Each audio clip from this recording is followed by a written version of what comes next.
আজ আমি নিজে প্রত্যক্ষ করলাম, ভক্তিতে পূর্ণ আস্থা না জন্মালে প্রভুর দর্শন মেলে না। আমি পাষাণ হয়েও আপনার দর্শন লাভ করেছি।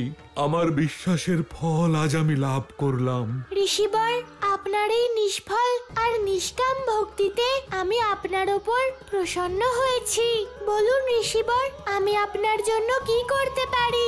প্রভু, যতদিন আপনার দর্শন পাইনি মনে হতো যেন আমার জীবন অসম্পূর্ণ। আজ আমি আপনার দর্শন পেয়েছি। জীবনের প্রতি আর আমার কোনো মোহ নেই।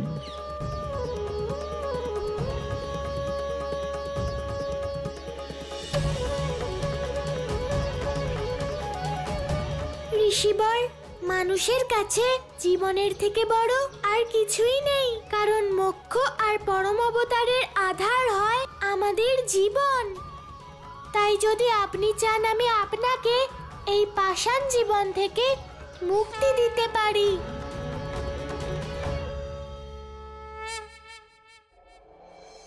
নারায়ণ নারায়ণ, এই কেমন বিড়ম্বনা প্রভু! সংসারের এত বড় জ্ঞানী তপস্বী আর আপনার ভক্ত ঋষি সন্দীপনী পাষাণ হয়ে গেলেন। এর কি কারণ প্রভু? দেবর্ষি, এতে কোনো সন্দেহ নেই যে ঋষি সন্দীপনী একজন শ্রেষ্ঠ ঋষি। কিন্তু শ্রেষ্ঠ মানুষও তার বাল্যকালে কিছু ভুল করে থাকেন, আর নিজের বাল্যকালে করা সেই অপরাধের দণ্ডই আজ ঋষি সন্দীপনী ভোগ করছেন। অপরাধের দণ্ড ভোগ করছেন? নারায়ণ নারায়ণ, কিন্তু কেমন অপরাধ প্রভু? দেবর্ষি, ছোট থেকেই শিষ্য সন্দীপনীর অন্তরে গুরুর প্রতি অগাধ ভক্তি ছিল, কিন্তু তার পক্ষে জ্ঞান গ্রহণ করা পাথরের বুকে ফুল ফোটানোর সমান ছিল। পুত্র সন্দীপনী, আশ্রমের সকল বালক শ্লোক কণ্ঠস্থ করতে পারে, কিন্তু শুধুমাত্র তুমি কেন কণ্ঠস্থ করতে পারো না বলো? গুরুদেব, চেষ্টা তো আমি অনেক করি, কিন্তু সন্দীপনী, যদি তুমি শ্লোক কণ্ঠস্থ করতে না পারো, না পড়তে পারো, তবে তুমি আচার্য কি করে হবে? আর হ্যাঁ, তুমি বলো যে তোমার মধ্যে কি এমন বিশেষ গুণ আছে যার জন্য তোমার আশ্রমে আমি রাখবো, বলো। গুরুদেব, আমি আপনাকে অনেক ভক্তি করি। আমার মতো গুরু ভক্ত এখানে আর কেউ নেই। আপনি আমায় যা আজ্ঞা করবেন আমি তা পালন করব। সন্দীপনী, শিষ্যের প্রথম ধর্ম হলো এটাই, গুরুর আজ্ঞার পালন করা। এর মধ্যে বিশেষত্ব কি? গুরুদেব, আমাকে আজ্ঞা করার জন্য আপনাকে কিছু বলতে হবে না, বরং আপনাকে এতটাই ভক্তি করি যে আমি আপনার মনের ভাব পড়তে পারি। আপনি আপনার মনে যা ভাববেন আমি তা পূর্ণ করে দেখাবো। তাই নাকি? যদি এমনটাই হয় তাহলে বলো, এই সময় আমার মনে কি ভাব উৎপন্ন হচ্ছে বলো।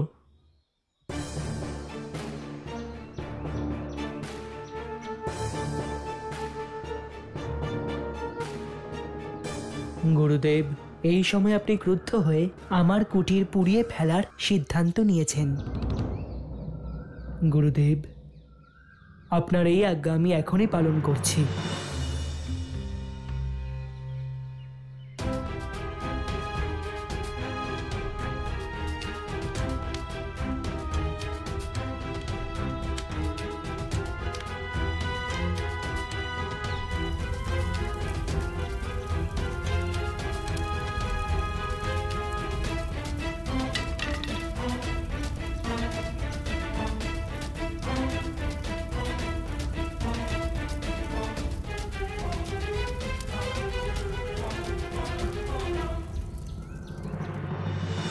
নারায়ণ নারায়ণ, প্রভু, বালক সন্দীপনী তো তার গুরুর সবচেয়ে আজ্ঞাকারী শিষ্য ছিলেন। তাহলে এমন কি হয়েছিল প্রভু যে গুরুমা ওনাকে এমন কঠোর অভিশাপ দিলেন? ঋষিবর, একদিন গুরু রুদ্রাচার্য তার সকল শিষ্যকে যোগ শিক্ষা দিচ্ছিলেন। শিষ্যগণ, আমাদের দেহ যোগ দ্বারা তৈরি, আর যতদিন যোগাভ্যাস সহজ না হয়ে যায় ততদিন আমাদের পরম তত্ত্বের প্রাপ্তি ঘটবে না।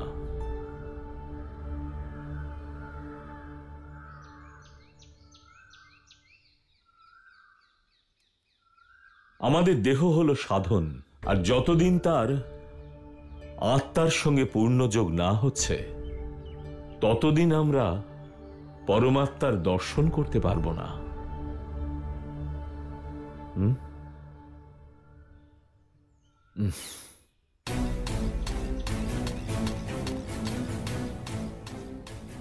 গুরুদেব, ওই শিশুর কান্না আপনাকে চঞ্চল করে তুলেছে। আমি আপনার মনোভাব বুঝতে পেরেছি। আপনার আজ্ঞা শিরোধার্য।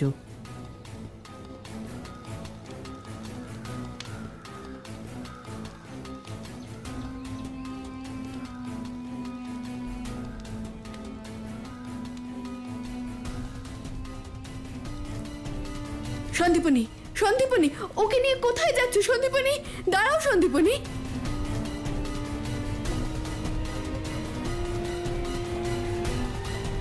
হে, তুমি কি করলে? কেউ বাঁচাও আমার বাচ্চাকে, কেউ বাঁচাও। নারায়ণ নারায়ণ। প্রভু, তাহলে কি সত্যি ঋষি সন্দীপনী নিজের গুরুপুত্রকে কুয়োতে ফেলে দিয়েছিলেন? হ্যাঁ দেবর্ষি, তাও আবার তার মায়ের সম্মুখে। পাষাণ সন্দীপনী, তুমি এক মায়ের সামনে তার পুত্রকে কুয়োতে ফেলে দিয়েছো। সংসারে এর থেকে বড় আর কোনো অপরাধ হতে পারে না। আমি তোমাকে অভিশাপ দিচ্ছি, তুমি এক্ষুনি এই মুহূর্তে পাষাণ হয়ে যাবে।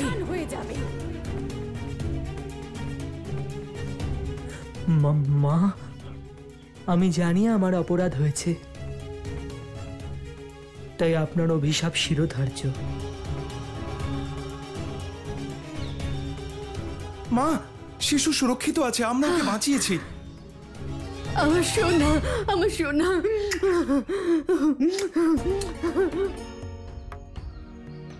সন্দীপনী, সবকিছু বুঝবার পরেও তুমি এত বড় অপরাধ কেন করলে? মা, গুরুর আজ্ঞা পালন করা একজন শিষ্যের প্রথম ধর্ম। আর আমি গুরুদেবকে কথা দিয়েছিলাম যে ওনার প্রত্যেকটি মনোভাব আমি আজ্ঞা হিসেবে গ্রহণ করে পালন করব। গুরুদেব, আমি জানি যে আমি কি অনর্থ করেছি, কিন্তু আমি আপনার মনের ভাবনা পূরণ করেছি। তুমি সত্য বলছো বৎস। ক্রোধের কারণে ক্ষণিকের জন্য হলেও আমার মনে এই ভাবনা উদিত হয়েছিল। সেই কারণে এ দোষে দোষী শুধু তুমি নও, আমিও বটে। সন্দীপনী, আমি তোমার প্রতি অভিশাপ তো কাটাতে পারবো না, কিন্তু হ্যাঁ, আমি তার প্রভাবকে অবশ্যই সীমিত করতে পারবো। তুমি অবশ্যই পাষাণরূপী হবে, কিন্তু আশ্রমের ভিতরে নয়।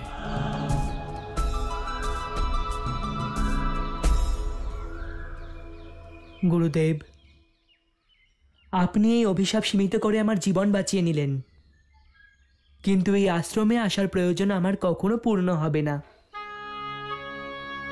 আমি আচার্য হতে পারবো না, ভবিষ্যতে আমার কোনো শিষ্য হবে না। না বৎস, এমনটা হবে না। সন্দীপনী, আমি তোমাকে আশীর্বাদ করছি যে তুমি এই সংসারে সব থেকে বড় গুরু ভক্ত রূপে পরিচিত হবে, আর স্বয়ং নারায়ণ তোমাকে এই অভিশাপ থেকে মুক্ত করবেন আর নিজে শিষ্য হয়ে তোমাকে উদ্ধার করবেন।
দাঁড়া, ওখানেই দাঁড়া।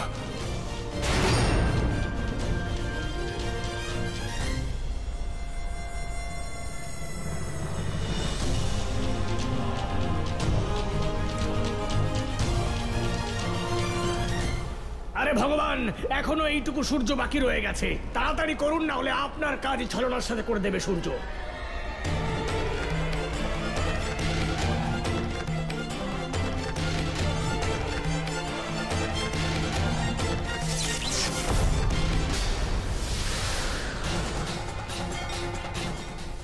আরে অস্ত যা,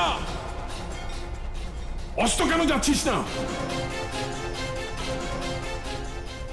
দাঁড়া, আর এগোবি না পৌন্ড্রক, দাঁড়া। সূর্যাস্ত হচ্ছে না কেন? এটা আবার ওই বিষ্ণুর কোনো ছলনা নয় তো? এগোবি না পৌন্ড্রক।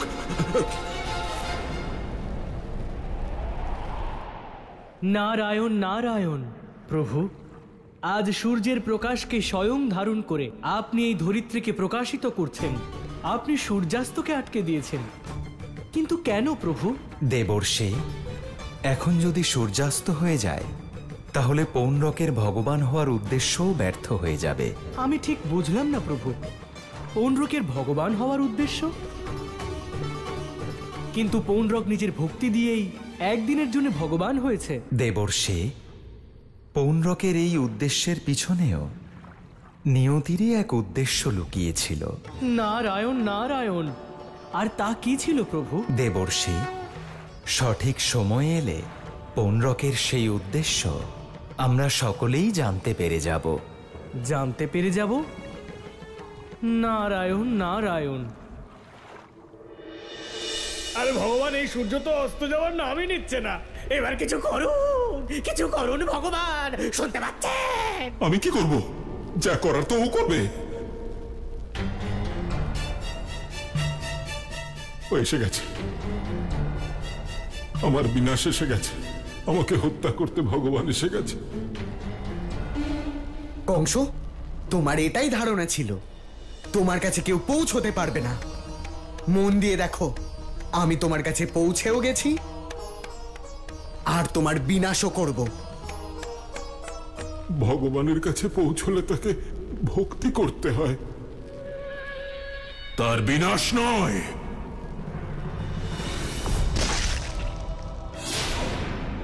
এই কংস তো অত্যন্ত মায়াবী।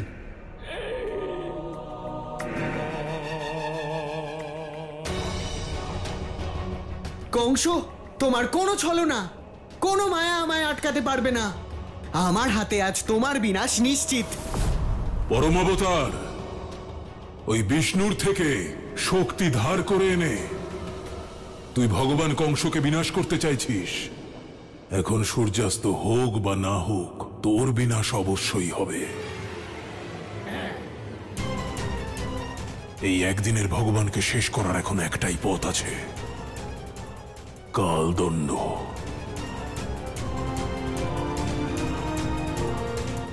ওম কংসায় নমঃ।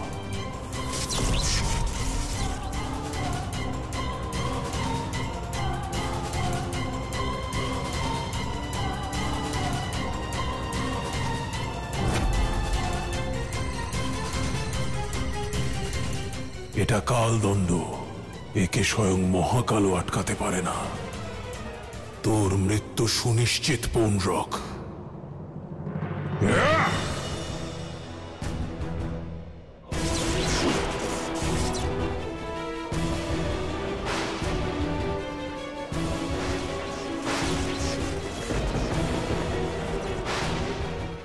নারায়ণ নারায়ণ। কালদণ্ড? কিন্তু প্রভু, এই অস্ত্র তো স্বয়ং কাল প্রদান করেছেন। হ্যাঁ দেবর্ষে, কংসের কঠোর তপস্যায় প্রসন্ন হয়ে কাল তাঁকে এই অস্ত্র প্রদান করেছিলেন। এই কালদণ্ডের দ্বারা কংস যাকে চাইবে বিনাশ করতে পারবে। আর এই কালদণ্ডই সেই অস্ত্র যার কারণে কানাই এখন কংসের সামনে যেতে পারবে না। কিন্তু কংস যদি এই কালদণ্ড পৌণ্ড্রকের ওপর প্রয়োগ করে তাহলে কানাইয়ের পথ নিষ্কণ্টক হয়ে যাবে। নারায়ণ নারায়ণ, আমি বুঝতে পেরেছি প্রভু। প্রভু, আপনি তো ভক্তবৎসল, আপনি দেবী অহল্যাকেও পাষাণ জীবন থেকে মুক্ত করেছিলেন, কিন্তু আপনি এই ভক্তকে কিরূপে কৃপা করবেন প্রভু?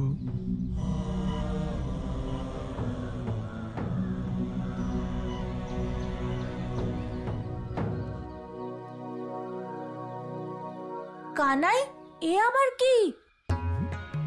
এটা কি আমাদের গুরুদেব ঋষি সন্দীপনের মূর্তি? না দাদা, এটা মূর্তি না।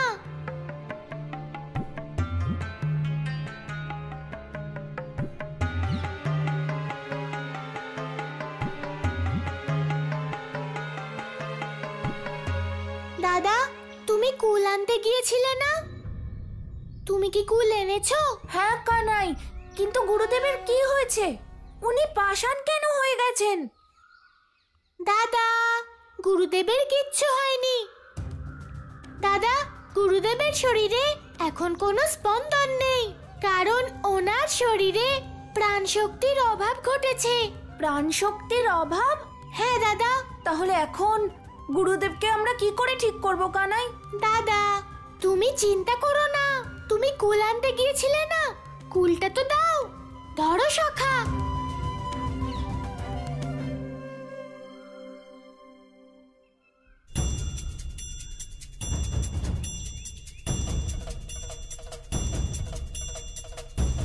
প্রভু, আমি তোমার লীলা বুঝতে পেরেছি।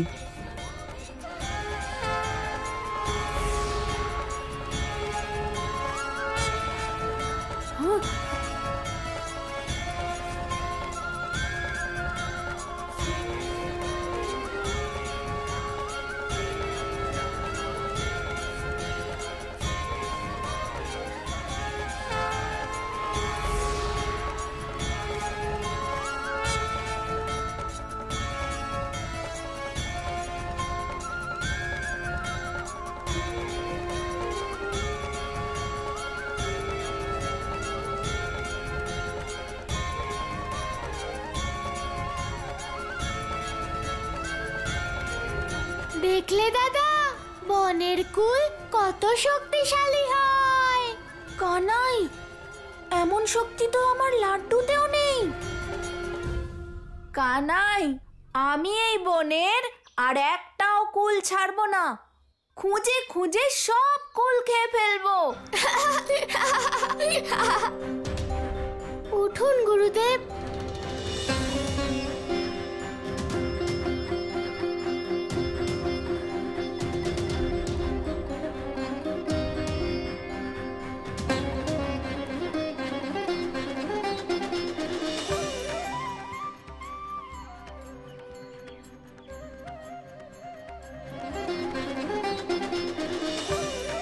প্রভু, বাস্তবে তো আমার আশ্রমে আপনাকে আমারই স্বাগত জানানোর কথা, আর আজকে আপনি নিজেই আমাকে আমার আশ্রমে নিয়ে চলেছেন। আপনি ধন্য প্রভু।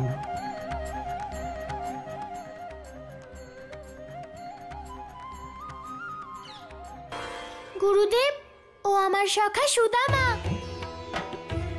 কিন্তু ওকে কোনো আচার্যই নিজের শিষ্য বলে গ্রহণ করছে না। সবার একই মত যে ও ব্রাহ্মণ নয়, তাই ও পুরোহিত হওয়ার শিক্ষা পাবে না। তাই আমরা সবাই আপনার কাছে এসেছি গুরুদেব। যিনি ব্রহ্মকে ধারণ করেন তিনিই ব্রাহ্মণ। কেউ জন্ম থেকে ব্রাহ্মণ হন না, বরং নিজের ভক্তি আর কর্ম দ্বারাই ব্রাহ্মণ হন।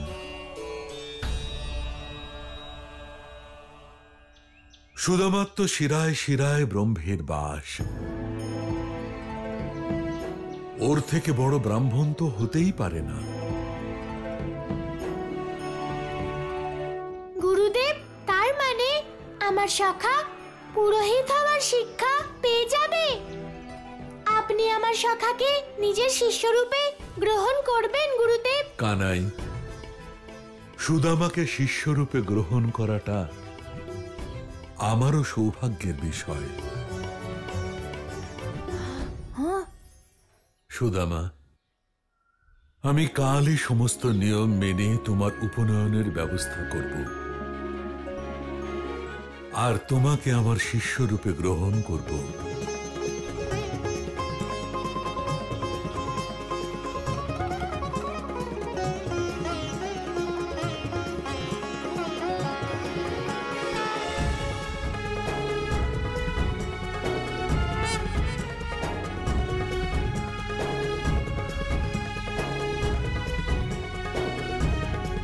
আপনাকে অনেক অনেক ধন্যবাদ গুরুদেব। আজকে আমার জীবনের সবথেকে বড় দিন। আজকে আমার এমন মনে হচ্ছে যে আপনি আমার জীবন ধন্য করে তুলেছেন।